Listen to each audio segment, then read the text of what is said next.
আমি যেটা বলবো সেটা করতে পারবেন? জি, চেষ্টা করব। তাহলে আমাকে কোলে করে নিয়ে আপনার বাড়িতে চলেন। আপনার ওজন নিয়ে বাড়ি পর্যন্ত যাইতে পারবো কিনা জানি না, তবে চেষ্টা করতে তো দোষ নাই। ও মা, আপনি সত্যি সত্যি আমাকে কোলে তুলে নিলেন।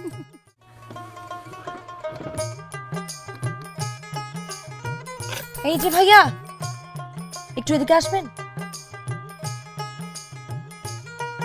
আপা আমারে কইতেছেন? আপনি মিস্টার রতনকে চেনেন না? ও আচ্ছা আচ্ছা, চিনতে পারছি আপা। ওই যে ওদের বাসাটা ওইদিকে আপা। ধন্যবাদ, চলেন।